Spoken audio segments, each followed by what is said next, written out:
नमस्कार,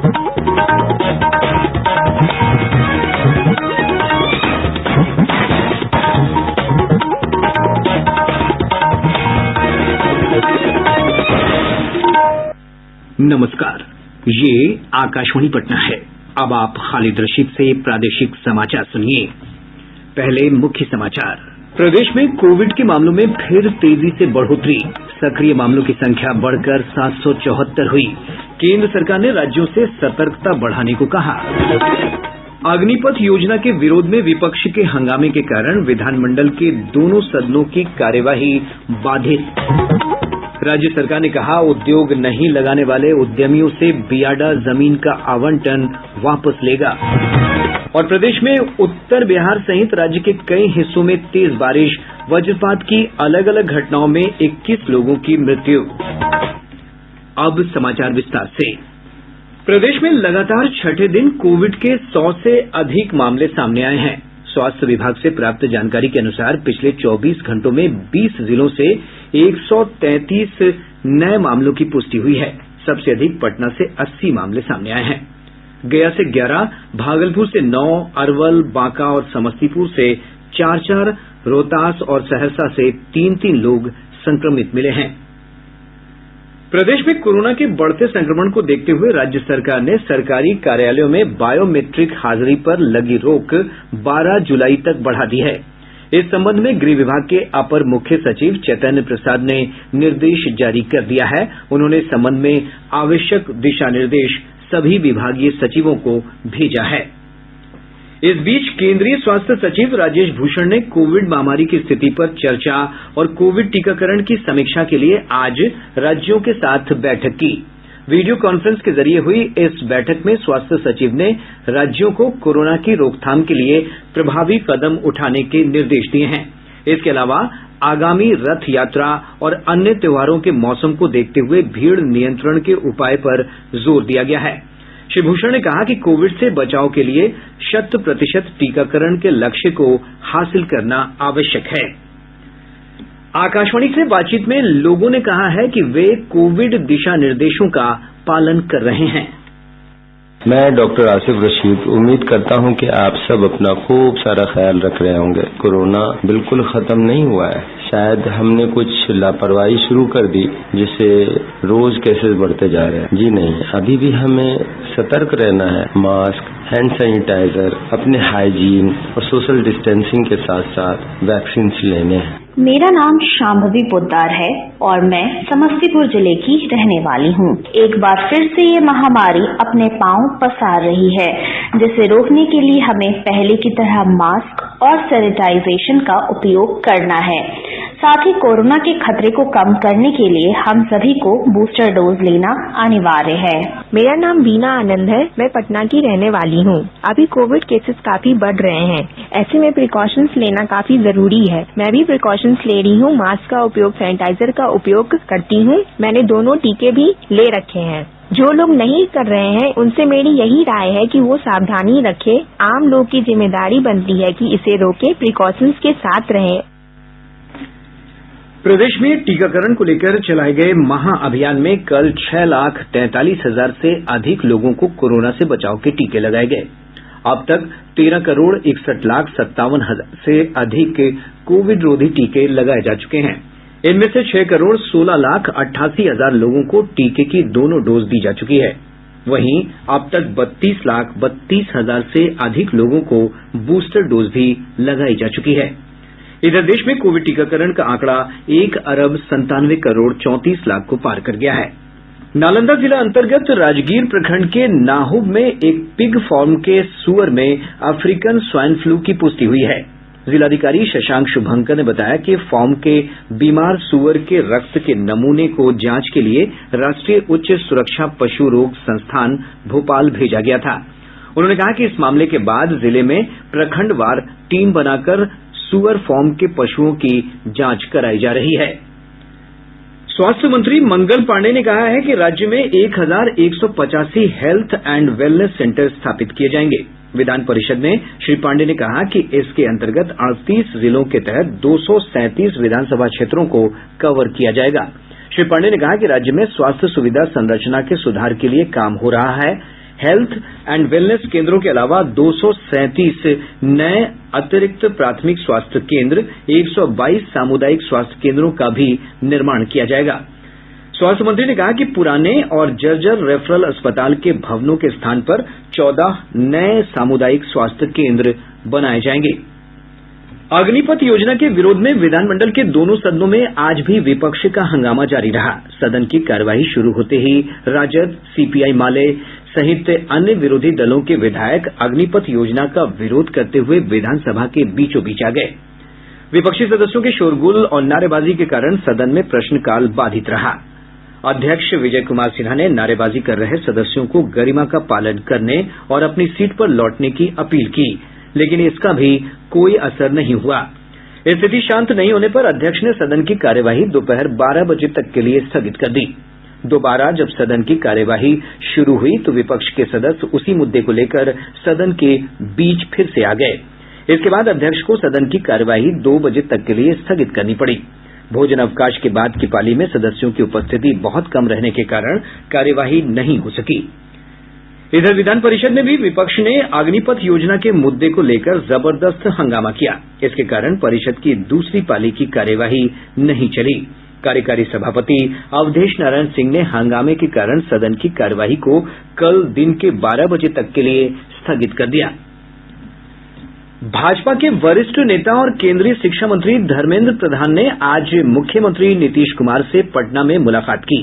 बताया जाता है कि इस दौरान दोनों नेताओं के बीच राष्ट्रपति चुनाव समेत कई विषयों पर बातचीत हुई। श्री प्रधान ने राष्ट्रपति चुनाव में एनडीए उम्मीदवार द्रौपदी मुर्मू का समर्थन करने के लिए मुख्यमंत्री का धन्यवाद किया। उद्योग मंत्री सैयद शाहनवाज हुसैन ने आज कहा कि जिन उद्यमियों ने उद्योगों के लिए जमीन लेकर कोई काम नहीं शुरू किया है, बियाडा उनसे भूमि का आवंटन वापस लेगी। विधान परिषद में एक प्रश्न के जवाब में मंत्री ने कहा कि उद्योग लगाने के उद्देश्य से जिस जमीन पर काम नहीं हुआ है उसे बियाडा नए भूखंड के रूप में फिर से आवंटित करेगा। एक अन्य सवाल के उत्तर में उद्योग मंत्री ने सदन को बताया कि पूर्वी चंपारण, मुजफ्फरपुर, समस्तीपुर और सीतामढ़ी में नए उद्योग लगाने के लिए बिहार राज्य उद्योग संवर्धन नीति 2016 के तहत प्रस्तावों को मंजूरी दी गई है। उन्होंने कहा कि राज्य उद्योग संवर्धन और प्रोत्साहन बोर्ड ने सबसे अधिक 72 प्रस्तावों को मंजूरी पूर्वी चंपारण जिले में दी है। प्रादेशिक समाचार आप आकाशवाणी पटना से सुन रहे हैं। राष्ट्र आज पूर्व प्रधानमंत्री पीवी नरसिम्हा राव को उनकी जयंती पर श्रद्धापूर्वक याद कर रहा है।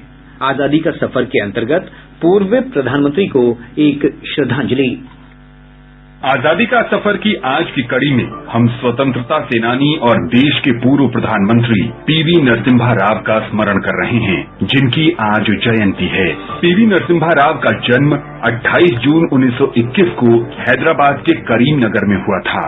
उन्हें भारत में आर्थिक सुधारों का जनक कहा जाता है। पीवी नरसिम्हा राव की शिक्षा दीक्षा उस्मानिया विश्वविद्यालय हैदराबाद, बॉम्बे विश्वविद्यालय और नागपुर विश्वविद्यालय में हुई। उन्होंने हैदराबाद में 1930 के दशक के अंत में वंदे मातरम आंदोलन में भाग लिया। अपने दूर के रिश्ते के भाइयों सदाशिव राव, राजा नरेंद्र और देवुलापल्ली दामोदर राव के साथ उन्होंने एक तेलुगु साप्ताहिक काकतीया पत्रिका का संपादन किया। नरसिम्हा राव और सदाशिव राव दोनों ने इस पत्रिका के लिए जया विजया के उपनाम से लेख लिखे। स्वतंत्रता प्राप्ति के बाद नरसिम्हा राव राजनीति में आ गए और कई महत्वपूर्ण विभागों का कार्यभार संभाला। 1957 से 1977 तक उन्होंने आंध्र प्रदेश राज्य विधानसभा के निर्वाचित प्रतिनिधि के रूप में सेवा की। वे आंध्र प्रदेश सरकार में विभिन्न मंत्रालयों में मंत्री रहे। 1971 में नरसिम्हा राव आंध्र प्रदेश के मुख्यमंत्री बनाए गए। अपने कार्यकाल के दौरान उन्होंने कड़ाई से भूमि सुधार और भूमि सीलिंग कानून लागू किया। उन्होंने तथाकथित छोटी जातियों के लिए आरक्षण भी सुनिश्चित किया। 1977 में वे लोकसभा के लिए चुने गए और गृह मंत्रालय से लेकर रक्षा और विदेश मंत्रालय तक विभिन्न महत्वपूर्ण मंत्रालयों में कार्यरत रहे। पीवी नरसिम्हा राव 1991 में भारत के प्रधानमंत्री बने और उन्होंने भारतीय अर्थव्यवस्था के उदारीकरण का सफल नेतृत्व किया। आर्थिक सुधारों से भारतीय अर्थव्यवस्था विदेशी निवेश के लिए खुली, पूंजी बाजार में सुधार हुआ, घरेलू व्यापार का विनियमन संभव हुआ और व्यापार व्यवस्था में भी सुधार आया। इन सुधारों का प्रभाव इस वास्तविकता से आंका जा सकता है कि देश में कुल विदेशी निवेश 1991-92 में 13 करोड़ 20 लाख डॉलर से बढ़कर 1995-96 में 5 अरब 30 करोड़ डॉलर तक पहुंच गया। इन सुधार उपायों से भारत में विदेशी निवेश में वृद्धि जारी रही और भारत को एक मजबूत वैश्विक अर्थव्यवस्था बनाने में मदद मिली। भारतीय दर्शन और संस्कृति, साहित्य और राजनीतिक लेखन, भाषा ज्ञान बढ़ाने और तेलुगु और हिंदी में कविताएं लिखने में पीवी नरसिम्हा राव की विशेष रुचि थी। वे 17 भाषाएं बोल सकते थे। 9 दिसंबर 2004 को पीवी नरसिम्हा राव को दिल का दौरा पड़ा और इसके 14 दिन बाद 83 वर्ष की आयु में उनकी मृत्यु हो गई। भारत में आर्थिक सुधारों के जनक पीवी नरसिम्हा राव को आकाशवाणी समाचार की भावभीनी श्रद्धांजलि।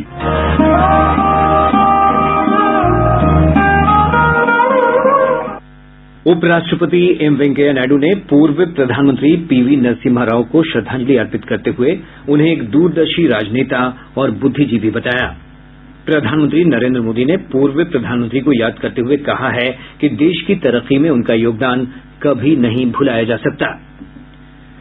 प्रदेश में अलग अलग हिस्सों में आज बारिश के दौरान वज्रपात की घटनाओं में 21 लोगों की मृत्यु हो गई। प्राप्त जानकारी के अनुसार सारण और भोजपुर जिले में बिजली गिरने से 5 लोगों की मौत हो गई। मुजफ्फरपुर, जहानाबाद, पटना, बेगूसराय, समस्तीपुर, वैशाली, नालंदा और दरभंगा में भी वज्रपात की घटनाओं में कई लोग हताहत हुए हैं। मौसम विभाग ने अगले 24 घंटों के दौरान मधुबनी, सीतामढ़ी, अररिया, सुपौल, किशनगंज और पूर्णिया में भारी बारिश की चेतावनी जारी की है। इन क्षेत्रों में आज सुबह से ही बारिश हो रही है। हमारे संवाददाताओं ने खबर दी है कि सीतामढ़ी, शिवहर, दरभंगा, मधुबनी, सुपौल, अररिया में अच्छी बारिश हुई है। वहीं पिछले 24 घंटों के दौरान अररिया के फारबिसगंज में 152.4 मिलीमीटर तथा किशनगंज के ठाकुरगंज में 124.8 मिलीमीटर बारिश रिकॉर्ड की गई है।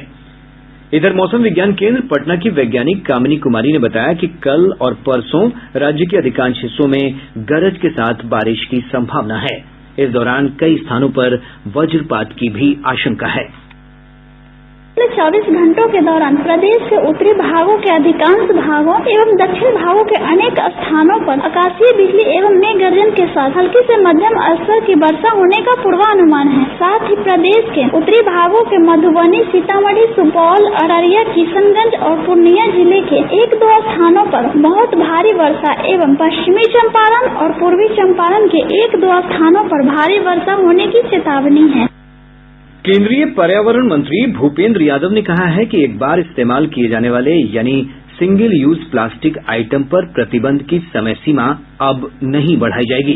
चिन्हित किए गए आइटमों पर 1 जुलाई से प्रतिबंध लग जाएगा। मीडिया से बातचीत में श्री यादव ने कहा कि सरकार ने पहले ही 11 महीने का लंबा समय दिया है। उन्होंने कहा कि पर्यावरण संतुलन के लिए सिंगल यूज प्लास्टिक के इस्तेमाल पर रोक लगाने को लेकर सरकार संकल्पबद्ध है। गौरतलब है कि फ्रूट जूस और डेयरी उत्पाद के कुछ निर्माताओं ने समय सीमा बढ़ाने की मांग की थी। आर्थिक अपराध इकाई ने आय से अधिक संपत्ति जमा करने के मामले में मुजफ्फरपुर जिले के जिला उद्यान कार्यालय के सहायक निदेशक शंभू प्रसाद के विभिन्न ठिकानों पर छापेमारी की। आरोपी अधिकारी पर भ्रष्ट तरीके से संपत्ति बनाने का आरोप है। मुंगेर में लड़ैयाटांड़ थाना क्षेत्र अंतर्गत पैसरा जंगल में सुरक्षा बलों और पुलिस ने संयुक्त अभियान चलाकर नक्सलियों द्वारा बड़े हमले की साजिश को विफल कर दिया है। सीआरपीएफ की कोबरा बटालियन और एसआईटी द्वारा चलाए गए अभियान में 22 बारूदी सुरंग को निष्क्रिय कर दिया गया। इन्हें जमीन के नीचे छुपा कर रखा गया था। पुलिस अधीक्षक जगन्नाथ रेड्डी ने बताया कि 1000 कारतूस, बड़ी संख्या में वायरलेस सेट, पुलिस की वर्दी और नक्सली साहित्य बरामद किए गए हैं। पुलिस अधीक्षक ने बताया कि नक्सलियों ने पुलिस बलों को निशाना बनाकर इस क्षेत्र में बारूदी सुरंग बिछाई थी।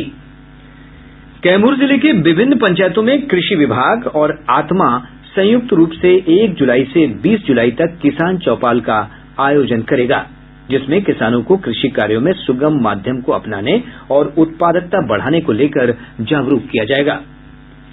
और अब अंत में मुख्य समाचार एक बार फिर। प्रदेश में कोविड के मामलों में फिर तेजी से बढ़ोतरी, सक्रिय मामलों की संख्या बढ़कर 774 हुई। केंद्र सरकार ने राज्यों से सतर्कता बढ़ाने को कहा। अग्निपथ योजना के विरोध में विपक्ष के हंगामे के कारण विधानमंडल के दोनों सदनों की कार्यवाही बाधित। राज्य सरकार ने कहा, उद्योग नहीं लगाने वाले उद्यमियों से बियाडा जमीन का आवंटन वापस लेगी। और प्रदेश में उत्तर बिहार सहित राज्य के कई हिस्सों में तेज बारिश, वज्रपात की अलग अलग घटनाओं में 21 लोगों की मृत्यु। इसके साथ ही आकाशवाणी पटना से प्रसारित प्रादेशिक समाचार का ये अंक समाप्त हुआ।